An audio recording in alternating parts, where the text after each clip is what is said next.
Hola. So it's 3 in the morning and I am just here at my house all alone, nothing to do, no one to talk to, just all alone by myself. So I went to Jack in the Box and I got some amazingly delicious food, and I sat down out here and got onto YouTube and started watching some videos, and I came across a guy named GravityFoxx, whose real name is Jeremiah. Specifically his response to iManny's use of the Kalam cosmological argument. So we're just going to be responding to that real quick. So I'll provide the links to those videos in the description box, so please check those out. Jeremiah, at the beginning of your video, you objected to the cosmological argument by saying that it doesn't count as evidence. You gave two reasons for this objection. First, you complained that the cosmological argument is just an old argument that you've heard too many times, and that therefore it's not really evidence. Now, I saw on your page that you're going to college, so I'm assuming that you at least know some basic logic, so I really don't understand why you'd make this sort of argument. How is an argument's plausibility in any way affected by how old it is or by how often it's used? You say that you've heard the cosmological argument dozens of times. Well, if that's true, then I've heard the God of the Gaps argument, which you're going to use in a little bit, millions of times. I hear that all the time. But is that somehow not a valid objection because it's so often used and it's so old? Obviously not. If you think that the cosmological argument isn't a good argument because it's so old, then you're going to have to forgive me if I just dismiss everything you say in your video, because you really say nothing more than just the same old tired arguments that we've all heard from Dawkins and all these other atheists on YouTube and on the internet. So so I mean, obviously the fact that the cosmological argument is so old and so often used has nothing to do with its plausibility. The second reason that you gave for saying that the cosmological argument doesn't count as evidence is that it's that it's just a case of the God of the Gaps. Now, putting aside the fact that your own logic that you just used, that we just looked at, would destroy the plausibility of this point, as we just said, there's still some problems. First, Kalam is not saying that we should just look at certain holes in scientific data and say, well, let's just throw God in there. I mean, it must be God. Kalam is a very simple, deductive argument that follows logically from its premises, which are that that everything that begins to exist has a cause, and that the universe began to exist. If both of these premises are true, then it follows logically and clearly that the universe has a cause. It can then be argued, I think, pretty persuasively that the cause of the universe must be a transcendent, free agent acting out of its own free will. But I mean that's pretty simple. It's not an attempt to fill in holes in current scientific understanding with God as an explanation. It's a very simple, logical, deductive argument whose conclusion clearly follows if its premises are correct. But the second problem with your objection to the cosmological argument is that in describing it as an attempt to explain holes in current scientific understanding, you leave out the two other forms of the cosmological argument.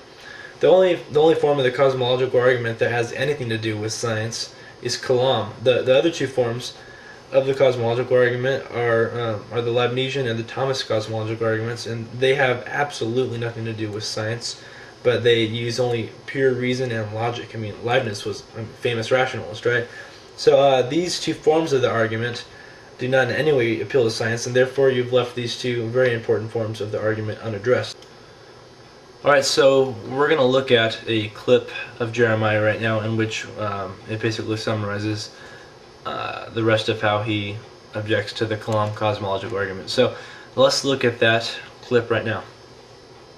And my simple response to sum things up would be that, first of all, if you're going to assume that the universe needs a cause, you would also need to be fair to say that God needs a cause.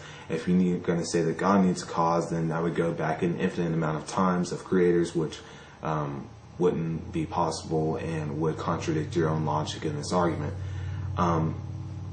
Secondly, if you are willing and you're unable to budge and you think that God doesn't need a cause, then I think that you would be biased to assume that the universe doesn't need a cause. And honestly, I think that at that point you're just making up your own logic to work for your beliefs.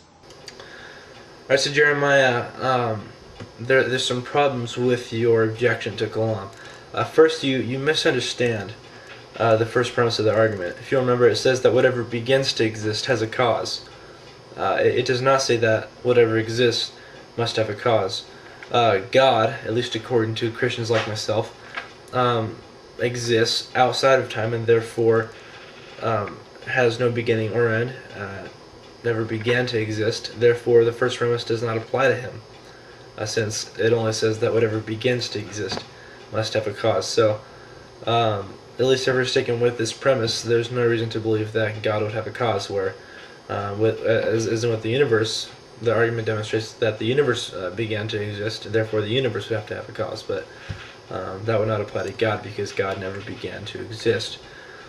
And then further, you talked about how, if we're going to say that there must be a creator of the universe, well then what was the creator? Who was the creator of that creator? What was the cause of that creator? Same basic argument, but I think the error here is that you're not really addressing the issue. It's sort of a non sequitur.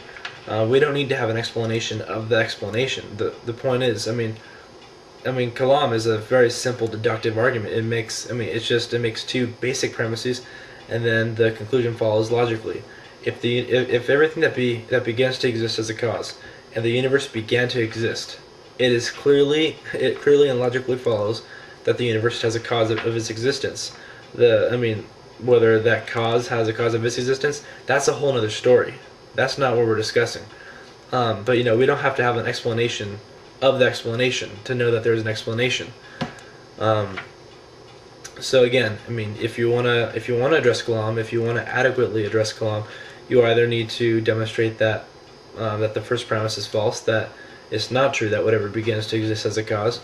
You need to demonstrate that the second premise is false, that the universe began to exist. You must demonstrate that it did not begin to exist, or you must question the logic of the argument, that if those two premises are true, that the conclusion that the universe has a cause of its existence, that is invalid. You must demonstrate that. So until you do that, until you address either the premises or the logic of the argument, you're really not adequately dealing with it. It's just all non sequiturs. So anyways, thanks for watching. If you watched this, thanks to everyone else for watching. Please subscribe, and you have a very nice day.